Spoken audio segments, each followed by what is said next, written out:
Fundação para a nossa comunidade é uma fundação que está agora subsidiada do governo. Dia tanto a fundação que o governo está apoiando o personal. Uma fundação que mais está carga apoio também de comércio da nossa comunidade. E a essência da fundação aqui está quando ajuda esta de mais necessidade da nossa sociedade, esta mais vulnerável.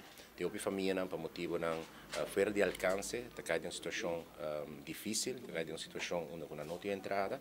E a fundação para a nossa comunidade tem, donando uma mão, passa não sale. E por vai chegar a uma solução sustentável, uma situação estável financeira. Essencial da fundação aqui sua meta, sua visão, da a palavra participação. Mesma coisa com o manejo, o Ministério da Ação Social, nos quer para a comunidade por participar também do desenvolvimento do nosso país, do bem-estar do nosso país.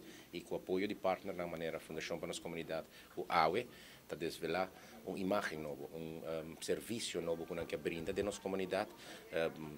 Basta dia nós escuta muito da fundação para a nossa comunidade, aunque não está objetivo de nossa comunidade, a não está relaunch, não está lança uma imagem nova, para a comunidade também por ser reconhecida dia mais que é fundação importante aqui e seguir dando apoio assim na fundação para a nossa comunidade.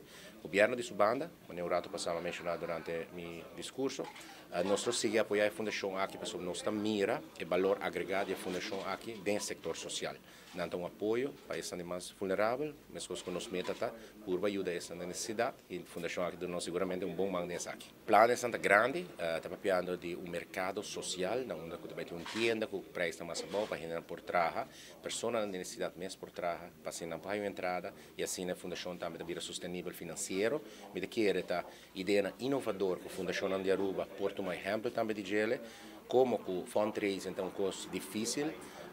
Botinho de uma forma inovadora. Essa é a qual a fundação aqui está assim e me quero invitar o comércio, a comunidade inteira para mirar o rato, o projeto aqui, a fundação aqui e seguir dando apoio na inteira diretiva, vestir, para motivo que não bana ajuda essa demais necessidade.